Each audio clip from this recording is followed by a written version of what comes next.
Hello, everybody, and welcome to Dad Talk today. We got a special episode lined up today. Man, we have an amazing panel. I just want to, take a second before we get here and just say thank you to these guys that are here today. And the knowledge that's in this room is amazing. Every one of you have been on the show, but I'm going to pass it around real quick before we get to talking about this. Earlier this week, we saw the instance of what's going on with Will Smith. And I just want to say ahead of time, this isn't about chasing a headline or trying to get views because of what's going on. I saw some very important conversations that kind of come back to what we talk about on a normal basis here. And I thought it would be good to hear from everybody their thoughts on what was going on. But before we do that, like I said, I'm going to pass around the room a little bit. Paul, I'm going to start with you. Hi. There you go. Long time no see. So, Paul, tell everybody a little bit about yourself, man, and your years of doing this in this movement.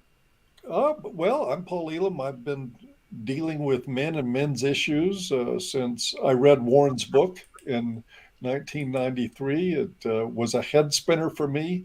I was walking one way, and I had been knowing and noticing, especially working in the mental health field, that there were things about men and men's issues that were missing.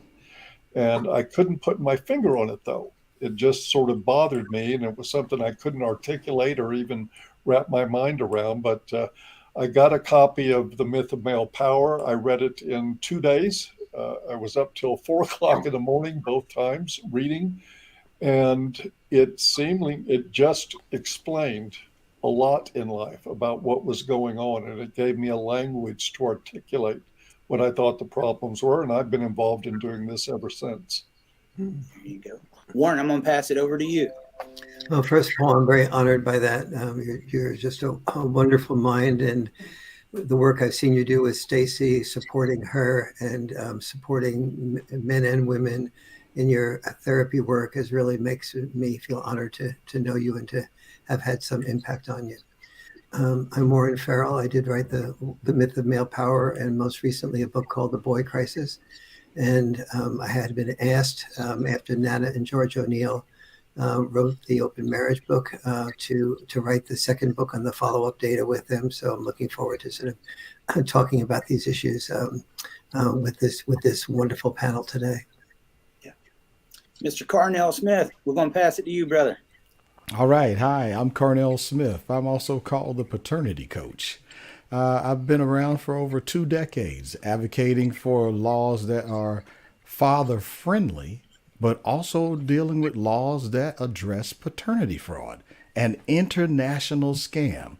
And I'm the author of Trapped by Law. Amazingly, I got invited to this panel to participate with such great distinguished people here. And Paul invited me to his international conference on men's issues, and I actually got a copy of, I think it's Father-Child Reunion.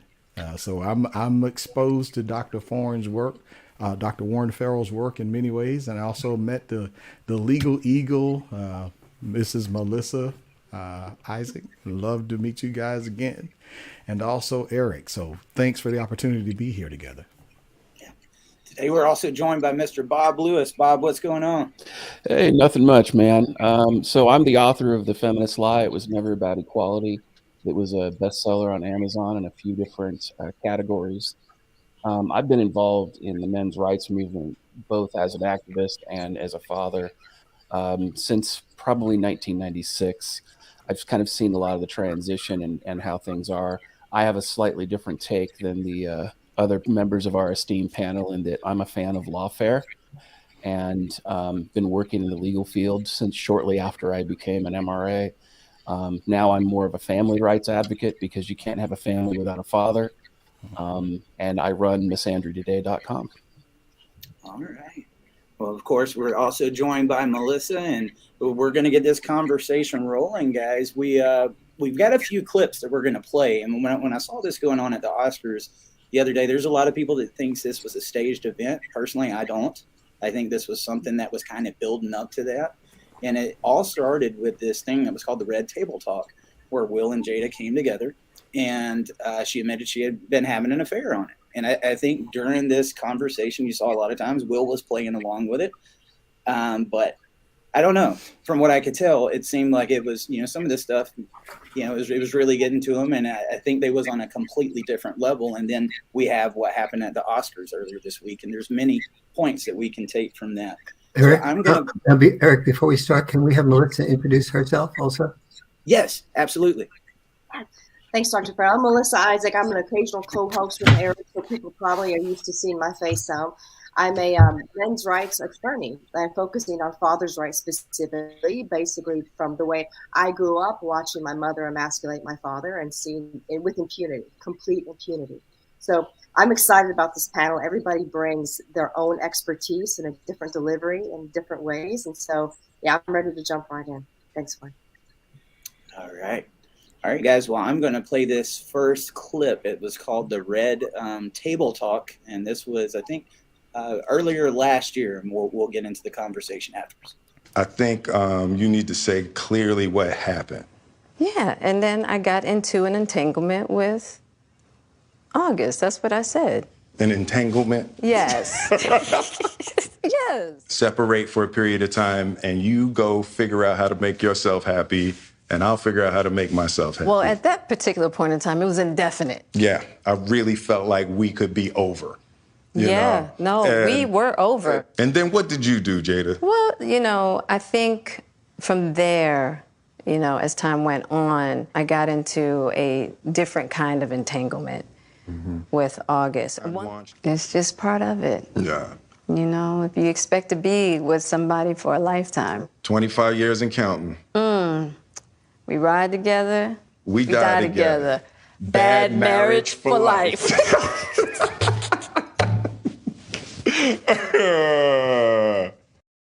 So there are several parts of that clip that kind of concerned me. I mean, one, putting this out in the public and discussing it, but it seemed like they were definitely, in my view, on different sides of this. She said we were definitely over. Will kind of thought that maybe it wasn't, and putting that on there, I feel like in a very big way was kind of a disgrace to the guy. But I'd like to get your thoughts on it, Paul. What are your thoughts on this when you see that clip?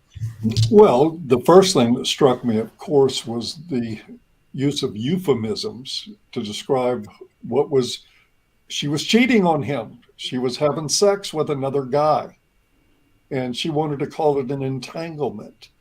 I don't think she was any more committed to a language of honesty than she obviously has been committed to her marriage. The other side of this, I see this all the time. Men live in incredible denial. I'm watching Will Smith there accept stuff that no therapist or no self-respecting therapist would ever tell a client this is an acceptable way to conduct a relationship. He seemed to me at that point somebody who was totally powerless to change anything, and he was just accepting the entanglement for what it was. And I think that's probably, I know later they went on to refer to this, he went on to refer to it as an open marriage. But I think sometimes open marriage is what guys use to describe a relationship where they can't expect a woman to be faithful. Absolutely. What's your thoughts on this, Warren? Well, complex. First of all, I did see in Will's initial dialogue with her a deeper hurt on his part that was, and anger. That was at the same time he has a great sense of humor, and so all of that. And when we saw what we saw at the Oscars, obviously, is he has and what we know about his background is that he felt historically that when he was about 8 or 9 years of age and his father was beating up his mother, he felt that he was a coward for not defending his mother when she was apparently, according to him, spitting blood after the father beat him up. And he says that that's been the controlling moment in his entire life. So you see on the one hand this hurt, and on the other hand, we saw at the Oscars that when even his wife was insulted, he would defend, at the risk of his reputation, her quote honor. And then you see the issue of open marriage. And I've had a very special relationship with the two people who wrote the book Open Marriage, Nana and George O'Neill, who were among my best friends, and asked me to write the follow-up book when they got the data about the people who participated in open marriages. And the big picture on that issue is that open marriages are great for freedom and they're terrible for stability. That people underestimate the degree to which they are hurt by their partner's affairs, even though and the importance of open marriage is that everyone knows what is happening before it happens. That is, that you say to your partner that I am wanting to have a relationship with Joe, and Joe says I with Mary, and you know ahead of time that that's happening, and that you know it's going to be a limited experience, and then you process that limited experience. I don't recommend this. I find that for me, stability trumps the freedom in my marriage, but it does work for many people, mostly people without children, and mostly people where there's a reasonable, equal amount of income on the part of both people's parts. So those are, multiple dimensions of pictures. The actual incident at the Oscars was obviously related to Jada's experience with alopecia. And so you see, even with a man who has felt he was maybe had an affair on, but that he considers it open marriage, so it's a deal between the two of them. We see, nevertheless, that with all that anger, with all that hurt, with all that possibility of them breaking up, he still had that enormous protector instinct inside of him that we men tend to have. All right, I'm going to pass it over to you, Carnell. Okay. That clip, in my opinion, shows that there was not an agreement on an open marriage before that event. There you go.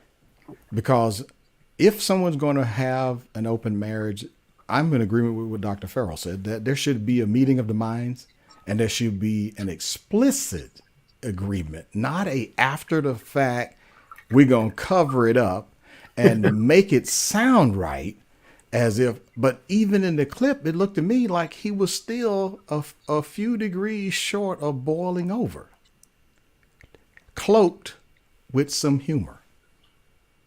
And in my opinion, what we saw at the Oscars was displaced anger, misdirected at an innocent party. And listen, the man is a comedian for a living. You know this before you get there. And if your wife is so sensitive about her hair that she cut off, going in public might not be the best thing for her. Now, I personally question how much honor can you defend if there wasn't an agreement to an open marriage before she put all of their personal business out there, and it looked like it caught him by surprise. So in my opinion, he looked like a emasculated man who was trying to keep it together in front of the camera. Agree. All right. How about you there, Bob? So I have a completely different perspective on this whole scenario, because I believe that if you have a platform, you have certain ethical responsibilities to your audience. And, I speak obviously to a lot of people in the niche manosphere specifically, but having an open marriage is like saying that, it's okay for teachers to groom children to be sexually assaulted. I think they're completely diametrically opposed, and it's kind of like a clown world sort of attitude. Because if you're not going to be monogamous, then don't be monogamous. And interestingly enough, Dr. Farrell has stated that where open marriages work is where the parties don't have children together and where they have similar levels of income. Well, in those kind of scenarios, you see that a lot in kind of the dating market, where people will date, they've got similar levels of, financial levels, they don't have children together. I mean, that's just a dating relationship with tax benefits. And so at that point, when you think about that, that's a serious issue. But going back to the idea of, you know, Will Smith smacking Chris Rock, I agree with Carnell that it was misplaced, but I think I'm going to take it a step further and say Will Smith went out of his way to avoid the natural consequences of being cucked by his wife. And that's a serious issue. And let's not talk about the bald head for a minute, because I tell you, you know, there's a lot of African-American women out there that are losing their hair, and they wear extensions, they wear wigs, they do all these different things. And so, you know, to me, that's no excuse. I get that, you know, if you love your spouse and your spouse is worthy of that love, affection, and commitment, that you defend her honor. I totally understand that in the bounds of a committed marriage.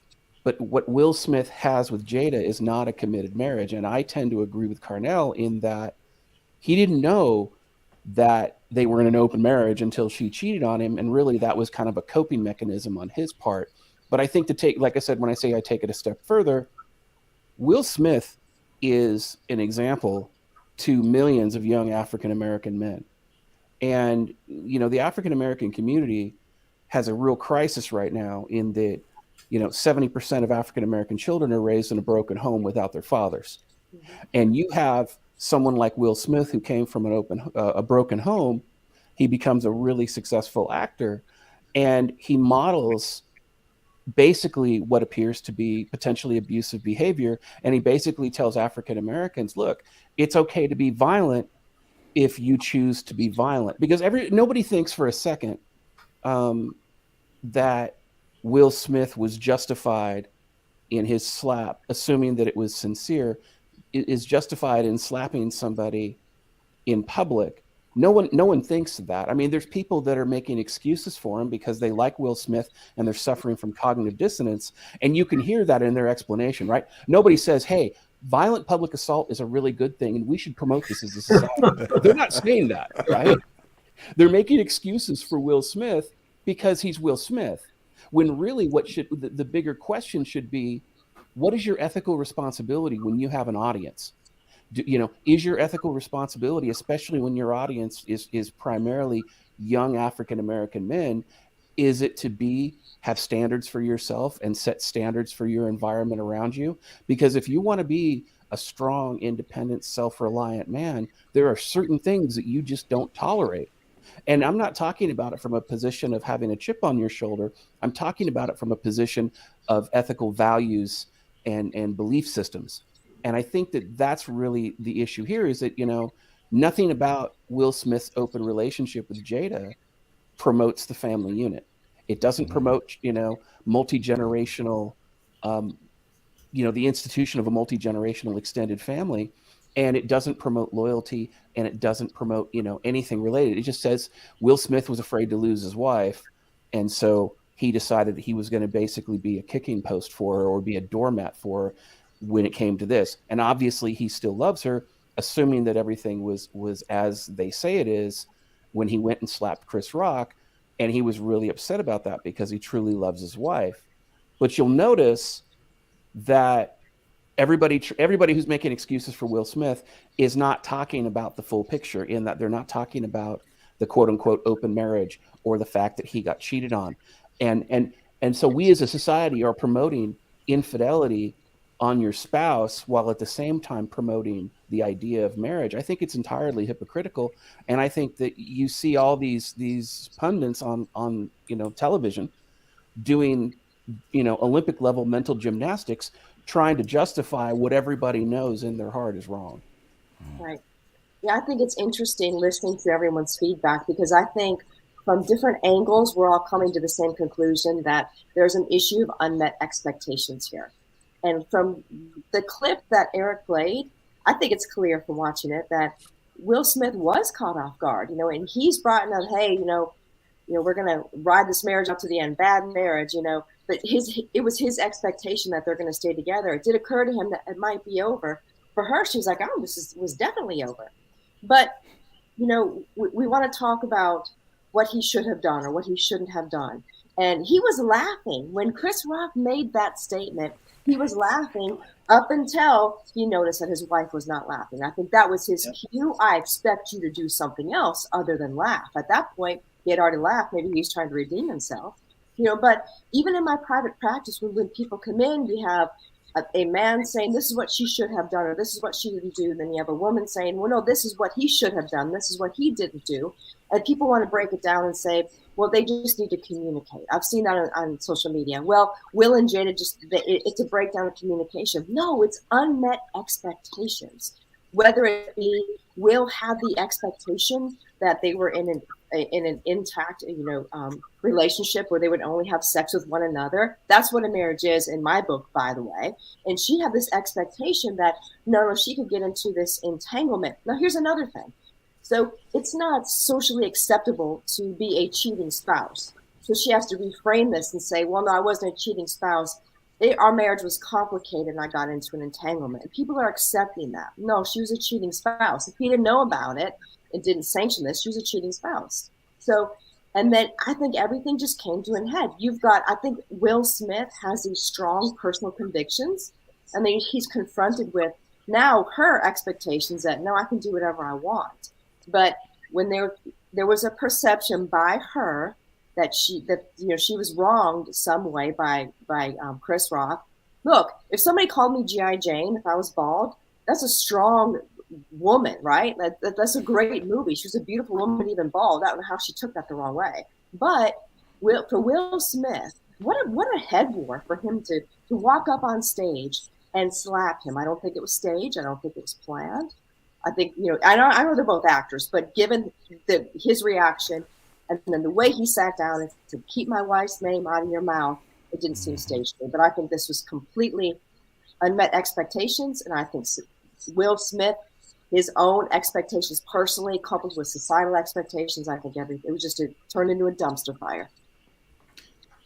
What I'd like to talk to you guys about is, there were some personal things that when I was watching this and looking back at some of the mistakes I made in my marriage, I found myself, when my ex would do something, but like I would find excuses. Well, I wasn't being who I was supposed to be either, or trying to justify that somehow. Why do men do that when they try to justify this?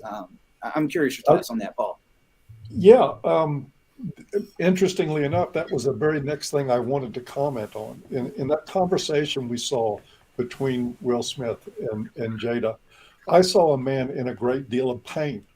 Yeah. And the thing was, she's established that pain cannot be on the table. It cannot be a real part of the risk. She diverted it to humor immediately at any sign of his pain. And this is what men always do. It seems like they blame themselves for not being enough of something or too much of anything. It's just sort of in our nature as problem solvers to take on responsibility in relationships and to find fault with ourselves. But just like people have alluded to here, what I saw was a guy who's been trained to stuff his pain. I can bet that she treats him as abusively. I mean, I don't have proof of this, but I can almost guarantee you she's an abusive spouse in many ways. And he stuffs it and he stuffs it and he stuffs it. And then somebody makes a joke. Men get joked about with their hair all the time. I mean, it's something we just sort of, my hairline's receding. I've had some comments. I didn't break down and cry and I didn't want to hit anybody. But all I saw the night in the film of the Academy Awards was a broken man lashing out the only way he had permission to lash out, which was against another man. He took every bit of pain from his marriage, every bit of self-blame, all that doubt, all the pain from being cheated on, and from having to end up in a situation where he was publicly humiliated by her. And does it surprise me he lashed out? No. I don't think it was staged either. I know there's a contingent of people out there on the internet that everything they see on TV they think is a CIA black op. Yeah. I don't think this is one of them. I do think that this was real, and I think we just saw, and it's why, honestly, I wanted to add, this is why I suggest to people never trust men who are obsequious with women.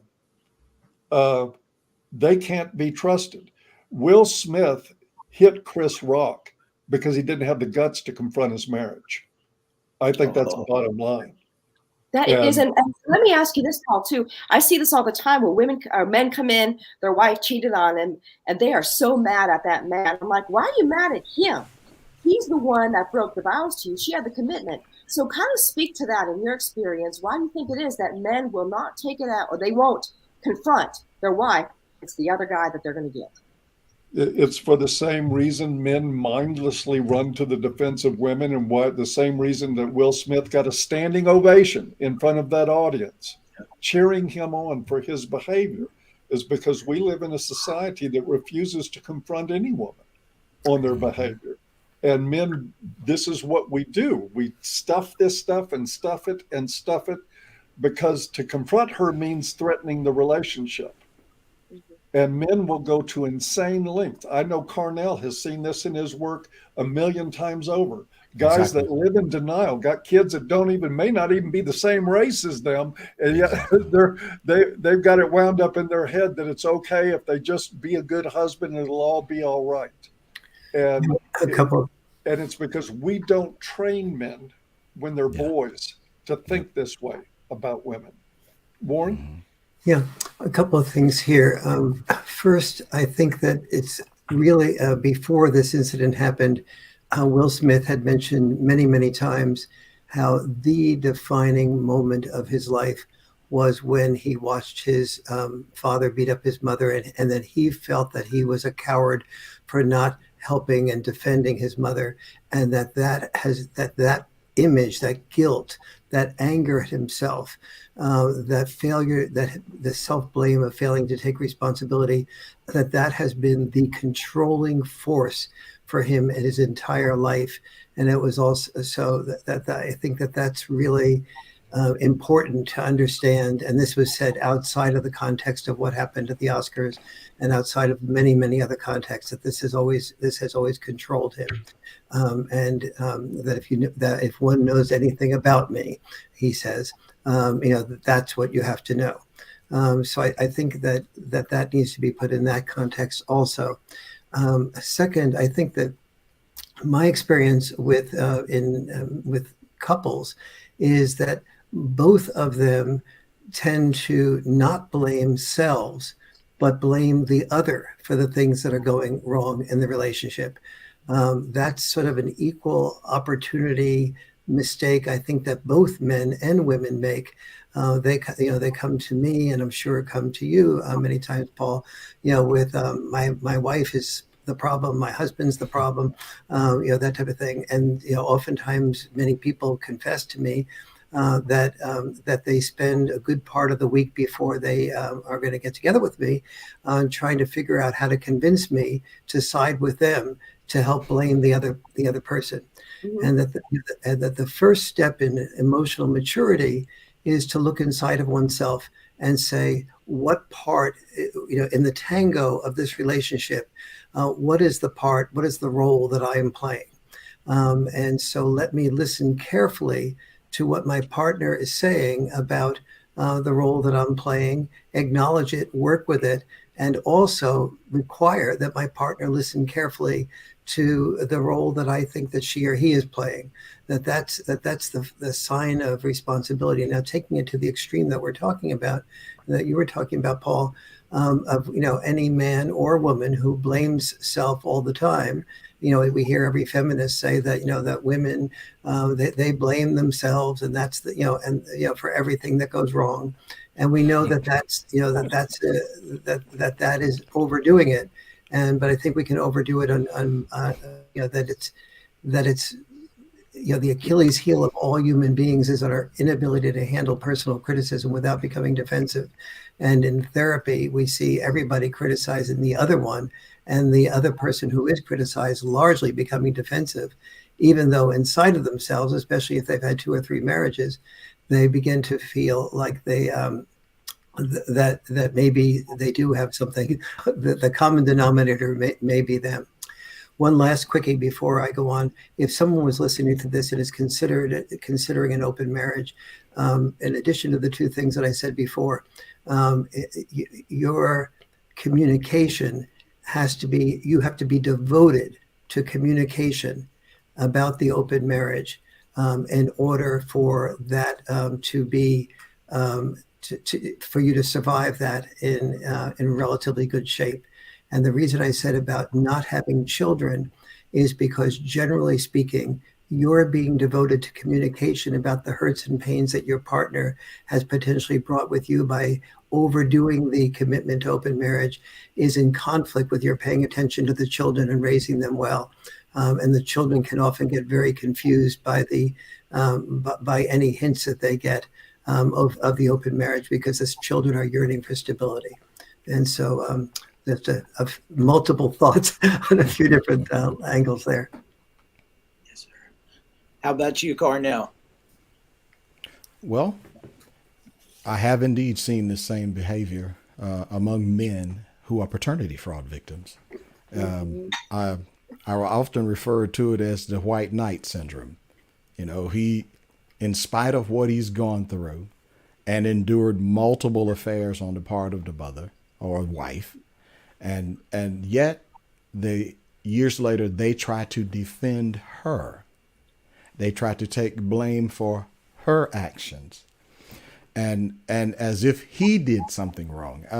It just amazes me the number of times I've talked to the guys about there is an unmet need for counseling and therapy here. Yeah. Well, and there's a shortage of good counselors and therapists, not to cut you off. So yeah, I agree. I think there's a huge need for that, but there's a lot of counselors and therapists who just really have drank the feminist Kool-Aid. I was going to say that. Yeah. The thing of being a good man is you raise this child with it isn't even yours. Sorry to cut you off, but I agree. Yeah. And a lot has to do too with how has that man been influenced and raised by his own father? Because when he has been raised under the guiding hand of a healthy, active relationship with his father, he is taught things about manhood, respect, and that respect has to be equally contributed in the marriage and even in dating relationships. You could learn to be a doormat even in your dating relationships. But if someone doesn't check that behavior and says, hold on, dude, wait a minute, you don't allow people to do this to you. Now, can you make people do right? No. But can you tell them what behavior you will not accept? You can. And do you accept responsibility for their actions? No. But yet, to hear that a kid takes upon himself to be responsible for defending his mother, that situation proves to me that he has some yet to be addressed issues in his man psyche, because he has a misunderstanding of what manhood was, because as a kid, it wasn't his place to defend his mother. Mm-hmm. And what we saw happen at the Oscars says to me he is definitely in need for more than just anger management. Because to me, he's still just like that boiling pot. When that situation is not addressed at the core, this is what happens when you see, like at a club situation, someone spills a drink, offers to buy the person another drink, and the person shoots them over the spilled drink. This is an example, in my opinion, where even the point about a black man's image, a man's image, and how it impacts his brand, his business. We should, as men, never allow our emotions to do things like that, because I'm just going to say it, the way that got handled, even if he disagreed with the joke, there was a way to address that privately as men, that we should be able to talk to one another. And especially as men at the level that they are, both being megastars, both being multimillionaires, both having come from poor backgrounds and to have achieved a very high level of public success. They're both watched. That right there still says to me there still needs to be some consequences, though, for Will. And I would go so far as the Academy banning him for participating, him having to pay for the fines for the FCC, F-bombs, etc. I'm shocked that security didn't stop him from getting up on the stage. Mm-hmm. On the paternity fraud issue, real quick, Carnell, is I've had countless cases over the years where men say, well, I sort of figured this child wasn't mine, the dates didn't line up, but they're so afraid to confront her because society says a good man is supportive, a good man will still be the father once you're the father. But they're so afraid to confront, and I can think one case specifically where the child was like 4 years old, there were multiple affairs, he called her a whore. And then the whole case became about she was the victim of him because he called her this horrible name, never mind all this proof of adultery. So my first question to her was, well, let's get your definition of a whore before you get offended, number one. But number two, there's so many men that you're right. They're like, when the evidence is staring them in the face, they're so afraid to confront it because of the social ramifications of even asking for a DNA test. How dare you even ask for a DNA test? So when you talk to a lot of these men, what is the number one reason that they're afraid to even confront? I want to pick up on something that Melissa said too earlier about therapy. Is there a possibility that maybe we can finish this issue before we move on? Because I had a couple things I wanted to say, and I think the conversation's great, but I want to make sure we don't get lost in the, because the conversation organically is amazing. So, Eric, can you repeat the question again if you've written it down? Just why men make excuses for someone that's done these things to them. I know I've had experiences with that stuff in my past. In my view, and I disagree a little bit with Paul on this. But I didn't get to finish what I was saying. I meant when you were talking initially. I apologize for talking over you toward the end. I think it's more nurture than nature, in that there's been a huge societal shift in what it means to be a healthy masculine man. And I think what has been lost in the translation is a healthy masculine ability to confront conflict and to resolve conflict in a meaningful way. And yes, we've absolutely, as was said before, we have absolutely lost our ability to navigate conflict. Again, you spill a drink on somebody, you apologize, you offer to buy them another drink, the guy pulls out a gun and shoots you. Those aren't positive conflict resolution skills. But I think it takes a step further than that, because men have been so demonized in society for the last close to half century. The problem that you have is that these young men don't have healthy masculine mentorship in their family or their extended family. So, prior to 50 years ago, prior to 60 years ago, when you had a family and let's say you're a young man and you're in your 20s and you're confronting this particular issue, you had a father you could go to, you had an uncle you can go to, you had a grandfather you could speak with, you had a church leader or people in the community that you were connected with who were healthy masculine men, and you could get a plethora of really good advice from these people so that you could make your own decision. And the issue we have today in 2022 is that men, especially young men, don't really have a lot of healthy male role models, not in education, not in movies, not in media, and definitely not in politics.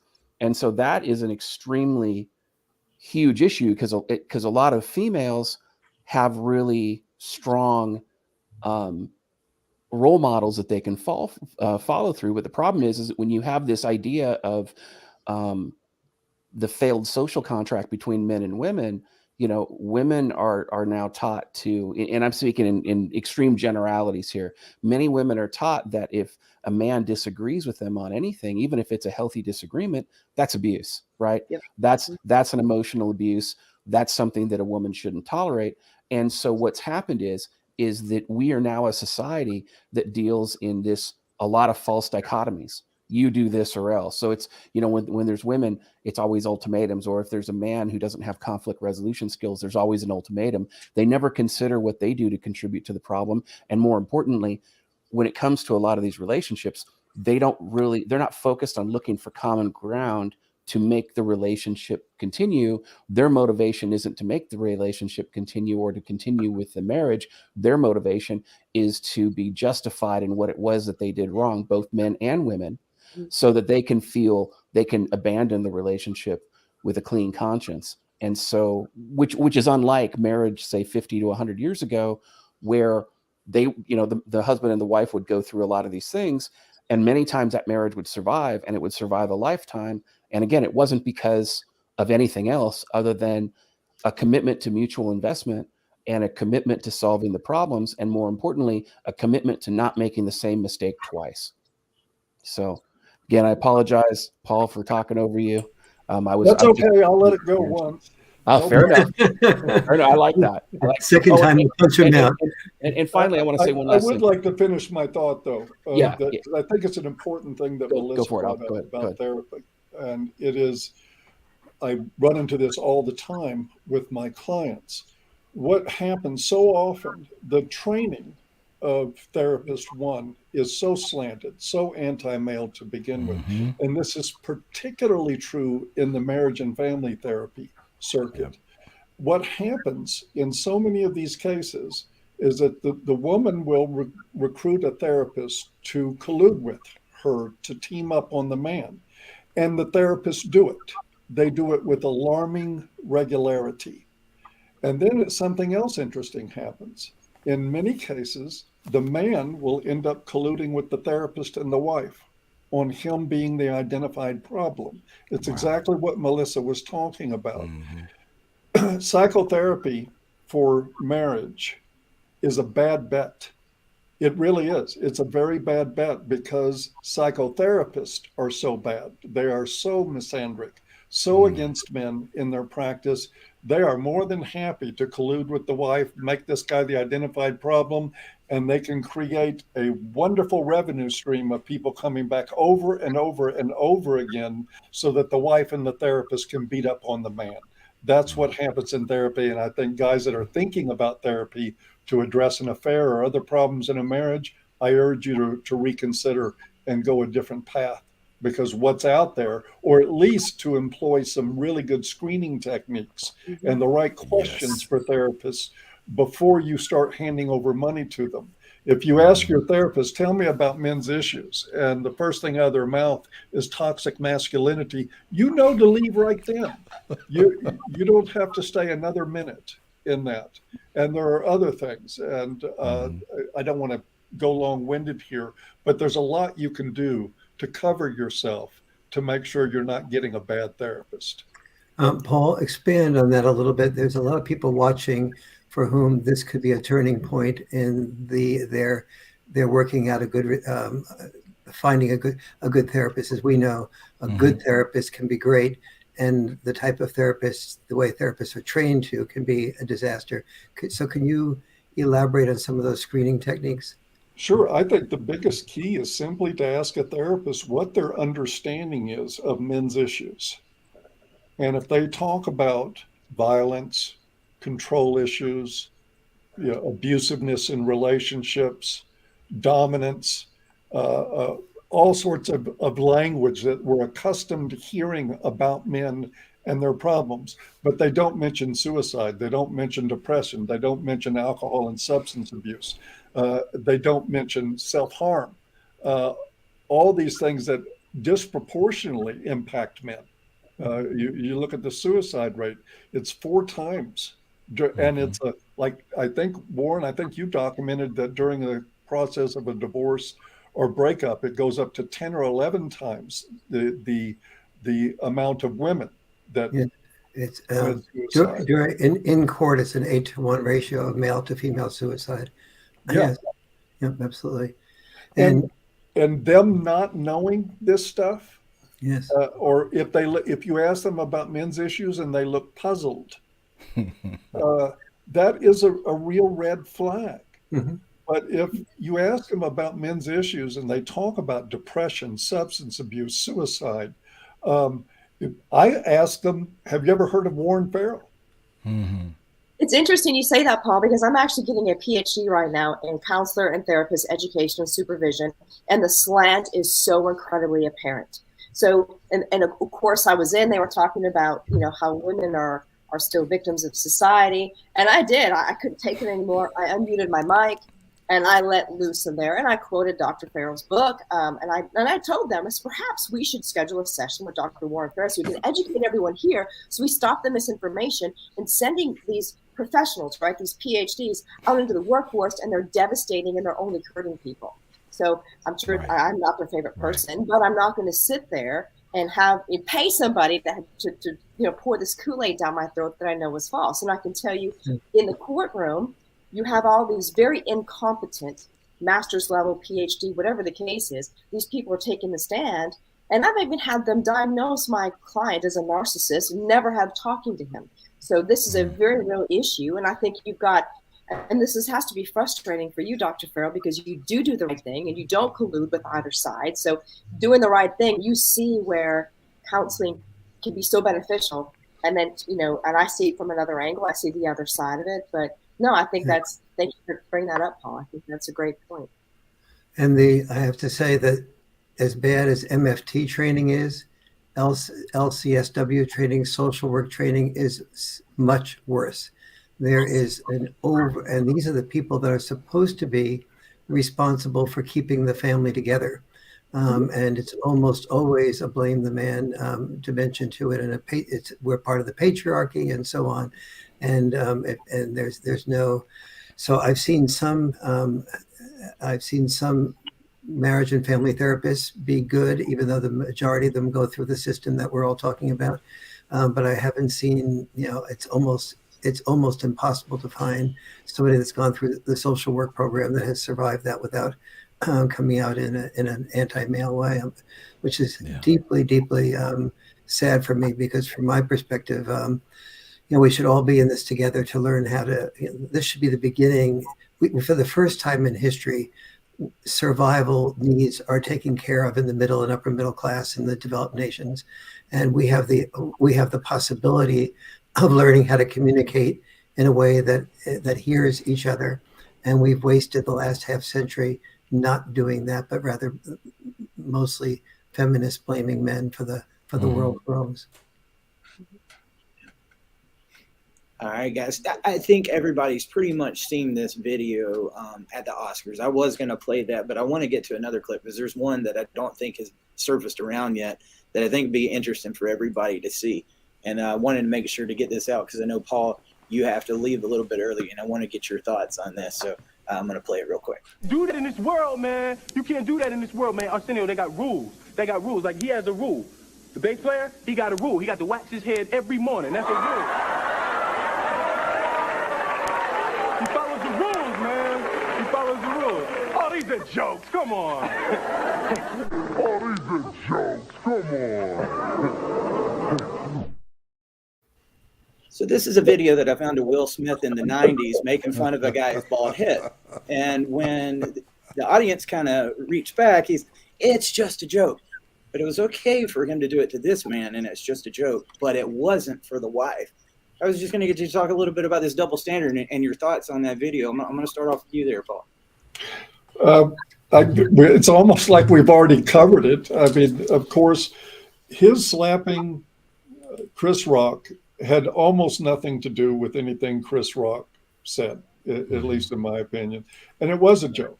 And, but it was plain to see the moment, the old expression, if mama ain't happy, ain't nobody happy. We coined that term for a reason, because we have a standard in this society that women are not allowed to be unhappy. And if they're unhappy with something, we better do something, even if it means beating somebody up on national television. He was just fine with the joke, laughing his tail off until he saw the frown on mama's face. And then he becomes an agent of proxy violence, which is often how women commit violence in relationships, by enlisting the violence of others to act out on her behalf. And of course, then she gets to say, well, I didn't do anything. I don't want to make this sound like this is just an attack on women. I think the real culprit here is Will Smith. He's the one who did what he did. He didn't have to react to her displeasure like a thug. Yep. He just did. And he needs to own that. In a big way. There's something very important that you said, Paul, that is really a broader issue, which is the whole domestic violence and the counting of that. Almost no feminist seems to have learned that the research in the last 50 years has been that women and men hit each other about equally. That's not true in the dating scene, where it's about 3-to-1 female to male, females hitting males to males hitting females. And that there's now been more than 135 studies showing that men and women hit each other about equally on every level of violence. And those studies, to feminists' credit now, is that so many feminists have disagreed with those early studies that were done in the 70s, that many of the people who have restudied that to find out, asking both sexes who hit who first, who hit who in what way, what level of violence, and so on, have been done by women, and many of those women have been feminists. And even the feminist researchers who did these studies have ended up coming to the conclusion that women and men hit each other about equally, that most domestic violence starts with the female hitting the male hitting the female back. Most domestic violence is mutual. But there's also one level of domestic violence that is very, very fascinating, which is who has killed who. And technically speaking, if you look at the U.S. Census data, men are 50% more likely to kill their wives than women are to kill men. But what's very important about what Paul just said is that men and women kill each other differently. When men kill women, they're more likely to kill them directly and then kill themselves after that, usually with a gun. And so it's very easy for the police to see that the man killed the woman. When a woman kills a man, if she's wealthy, she's much more likely to hire a hitman to do the killing of the man. If she's poor, she's likely to get involved in a relationship and persuade the man to do it with her. However, if he and she together kill the man, and it's the purpose of that is that there has to be a will in which the money is allocated to the woman. So guys, be careful when you get a will that you're just take that warning. But then if the woman and the man, the boyfriend, kill this man, the only way that they're going to get money from an insurance company is if it looks like a mistake, that doesn't come from an admitted homicide. So many of the contract killings are not discovered at all. However, if they are discovered and a woman and a man together end up colluding to kill the man, if they are discovered, the FBI reports it as a multiple offender killing. That is, it never gets recorded as a killing of the woman, by the woman of the man. So you get a sense of how, and the amount of contract killings way exceed the amount of killings. And so we don't yet know who kills who more. We only know that on every other level of domestic violence, men and women committed toward each other as the initiator about equally. I was having this conversation with Bob the other day. He was telling me something very, very similar. And so that's interesting to hear that a lot of that is getting covered up. But I'd like to point, if anybody's watching Dad Talk right now, there was 3 big murders that we really covered extensively last year, where when the father showed up at the custody exchange, he was met by either a friend or the father-in-law, and somebody else killed him. And that goes right to what you were saying, Dr. Farrell. I was studying up on these custody exchange murders, and rarely is it the mom that does it herself. There's somebody else that has been convinced. Well, and just as importantly, I think, I talk about this in my book, where the DV advocate was the one who committed the murder. but the DV advocate committed the murder on behalf of the mother. The DV advocate was charged, the mother was not. And in 90% of these cases where they can't prove that it was a mutual homicide, for example, mom and boyfriend or mom and hired hitman, what they find is that, or what you see is that what ends up happening is that the third party ends up getting charged with murder and the mom doesn't get charged at all. And I think that's a huge issue. And it's something that needs to be addressed, because the mom should be charged for conspiracy to commit murder, aiding and abetting, because she was directly involved and she directly motivated it. Yet again, this is a serious issue. Yes, absolutely. Yeah, in my opinion, the person who hires the killer should be the person who gets the major penalty. Yeah, I agree. Melissa. So, Yeah. Go ahead, Bob. No. Go ahead, Melissa. And then I wanted to address the video. No, just saying, and especially in these cases that we've covered recently, if the family court system really facilitates contention, and it facilitates the anger. And there's so many people that feel, just like in the John Mask case. I mean, this father, there's no telling what misinformation he was told by his daughter, but for some reason he felt a duty, for lack of a better word, I'm just guessing at this point, but to protect his daughter and his grandkids, but he had completely provable false information. But had the family court system been fair, and probably nixed this a long time ago, John went through years of unnecessary battles, but the family court system facilitates so much contention and aggression and danger. It's complete social malpractice on behalf of attorneys, on behalf of judges, and anybody who really engages that system. I think you're absolutely right. I think if you're having problems communicating with your partner, there's 3 steps that need to be taken. The first step is get involved with a communication counselor, relationship counselor that really teaches you how to hear each other's perspectives, teaches you how to the point where your partner says that she or he feels completely heard. And then make sure there's no distortions. Make sure that you ask your partner to add whatever she or he is feeling. Make sure and in order to be able to do that, you really have to meditate yourself into an altered mindset in order to do that, because it is biologically unnatural to be able to hear criticism without becoming defensive. So you have to move out of the biologically natural defensiveness that we all have as human beings. We survived based on people who criticized us being detected as the enemy and building up our defenses against the enemy or killing the enemy before the enemy kills us. That was great for survival. It's just terrible for love. And so, for the last 30 years, I've been, doing couples communication workshops. And for the first time in my life, I've been able to put one on Zoom and be able to make it available to any couple that wants it at an extremely reasonable price. And if you can't afford it, let me know, and I will send it to you for free. It is so important that the first step before you get into a court is communication. The second step is mediation. The third step is arbitration. And the fourth step is court.